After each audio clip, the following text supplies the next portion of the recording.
Welcome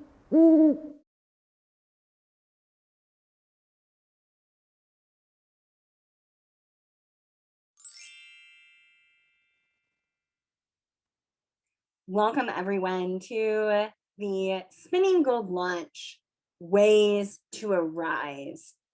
And this is actually technically lesson 2 because lesson 1 was our story, the abduction of Persephone, which was sent out yesterday. And if you can't find it, head over to my blog, Canto. It's there.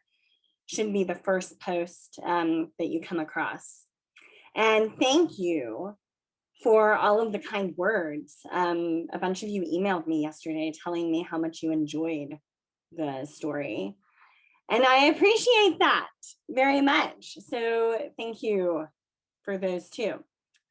Now, let's talk about it. The theme in Ways to Arise is how do we emerge from hard times? How do we emerge from difficulties? And I picked the rape or the abduction of Persephone as the guiding story for this. And in Spinning Gold, for each module of Spinning Gold, we have a guiding story. And I picked it as the guiding story for this training because it is such an ancient tale that deals with these themes. So the most comprehensive version that we have for the abduction of Persephone, the story, comes from the Homeric Hymn to Demeter, which is part of a larger body of work called the Homeric Hymns. And we also have a bit of the story in Hesiod's Theogony. But we know that the story predates the organization of the Olympian gods. So like, if you get Bulfinch's mythology and you read about how the Olympian gods are organized, we know that this story is older than that. And this story, the abduction and the ascent of Persephone, was the central theme around which the Eleusinian mysteries turned.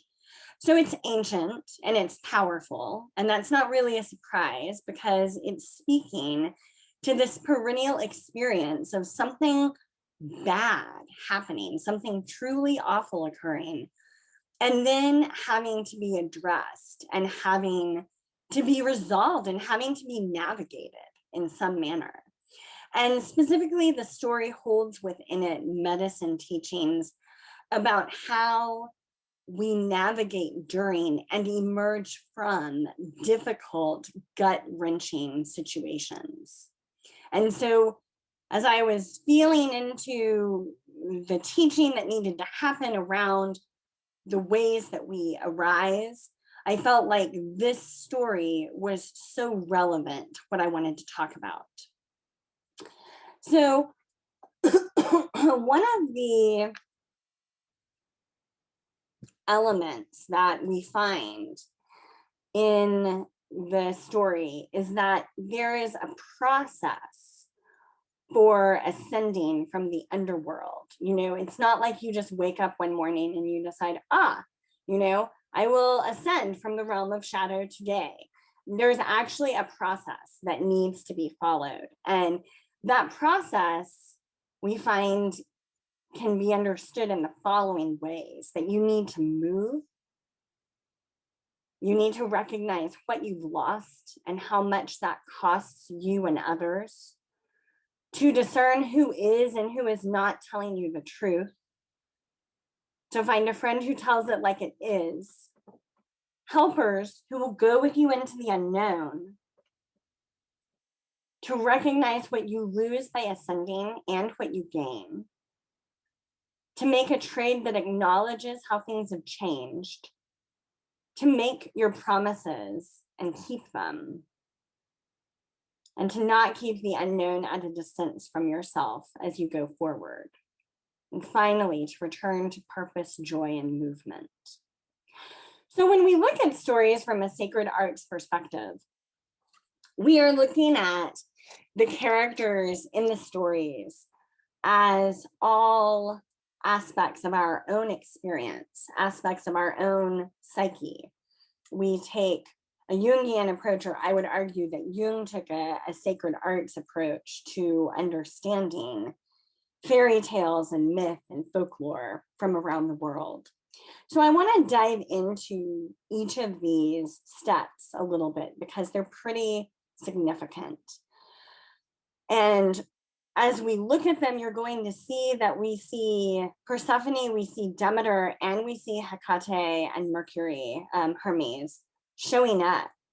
So movement is the first thing that needs to happen. When we're ascending from the underworld, we need to begin to move. We need to not be frozen. We need to not be paralyzed. And the way that we get ourselves unfrozen and we get ourselves unparalyzed is through generating heat, which we do through movement. It's a very, very ancient idea. Now, our retelling begins with Persephone dancing through the meadow. And that's pretty straight up traditional to the Homeric hymn as well.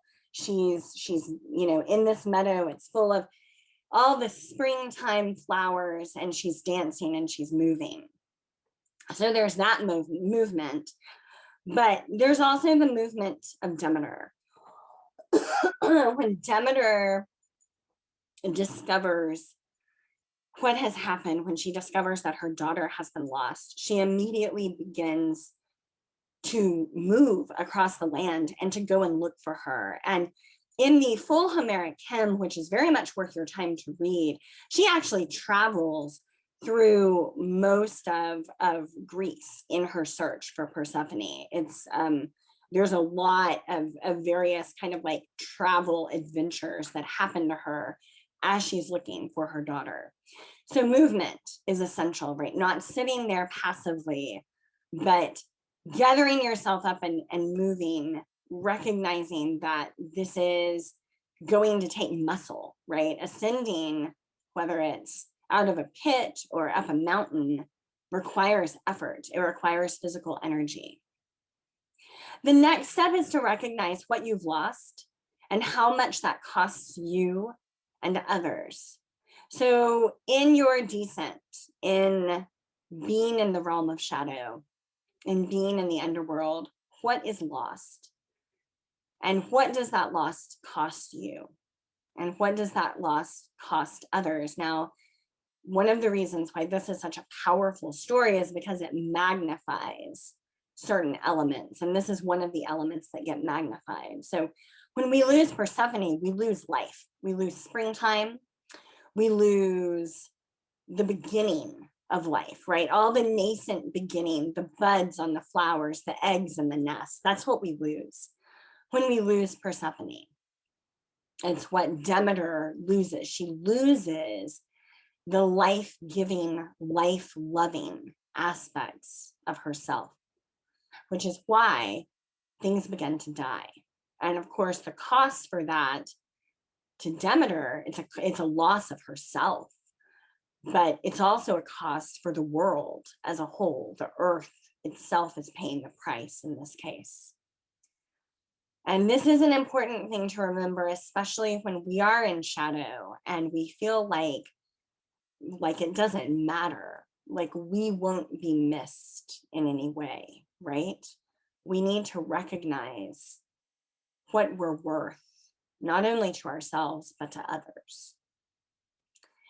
We need to discern who is and who is not telling the truth. There's a big thing in the original story where none of the gods are willing to say what has happened. Now, some of them don't know what has happened, but Zeus knows what has happened. He's actually made a backroom deal with Hades and given him permission to take Persephone. Can you believe the audacity of it? That, of course, is in the more modern telling. The Homeric hymn is a fairly, in the world of ancient Greek literature, fairly modern retelling, but it's there. So Zeus knows what's happened. Helios, the sun god, also knows what's happened. He doesn't want to say what's happened because he knows how powerful Demeter is, and he knows what the pay up will be when she finds out. But Hecate, beloved patroness of witches, sees what happened. And she goes to Demeter and she tells Demeter, this is what happened. I saw what happened to your daughter, and this is what it was. And from that point, Demeter then basically is setting it up so that she can descend into the unknown, into the underworld, and she has helpers. Hecate is going to help her, and then Hermes is also going to help her go into the unknown. We can't go into the unknown by ourselves, and the unknown is both the descent and the ascent. Once you've been in the underworld and you're ascending back up out of it, that's unknown. So you need friends, you need allies to be with you, that you can text and call and email and say, is this like as weird for you as it is for me? And they'll say, yes, indeed it is. You also need to be able to recognize what you lose by ascending and what you gain, right? Either direction we go, there's a trade-off. We lose something, we gain something. Persephone does that accounting in my retelling. She is thinking not only about what she gains when she is able to ascend, but also what she is going to lose. And that's important because when we can see it and acknowledge it, we can mark it in some way, right? You need to, from that point of recognizing what's gained and what's lost, make a trade that acknowledges how things have changed. This idea, remember, we're talking about coming back into normal times post-pandemic. And one of the things that I think a lot of us are struggling with is this idea that nothing has changed, or that going back to normal is even an option, when we know that things have changed in deep and profound ways. And so it may be that you need to make a trade that acknowledges how those things have changed. You may not be willing to do certain things now that you were willing to do before. So acknowledge that.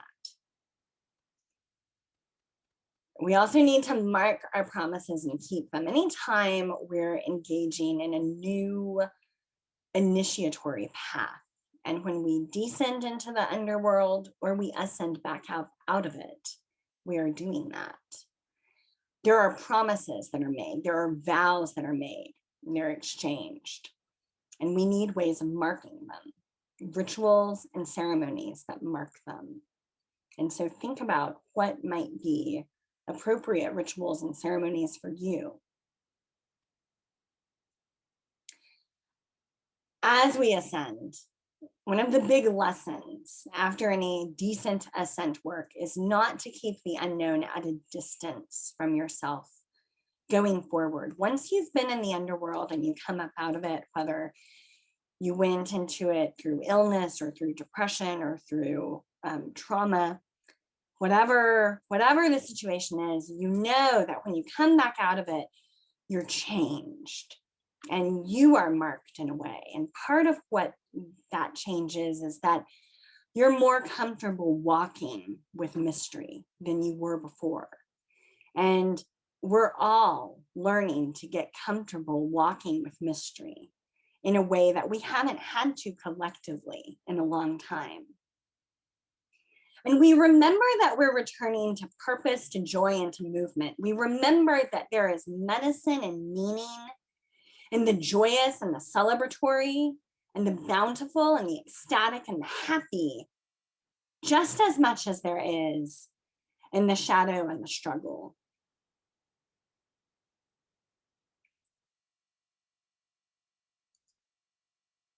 As you begin to emerge, ask yourself, what place in the cycle are you in? Are you halfway out? Are you cresting the top, the tippy top, and coming fully back into life here and now?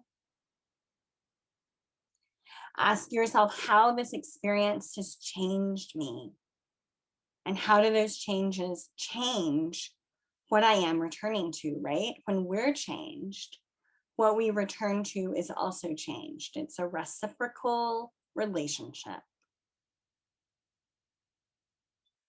And in our next lesson, we are going to take these raw ingredients and make a little magic with them.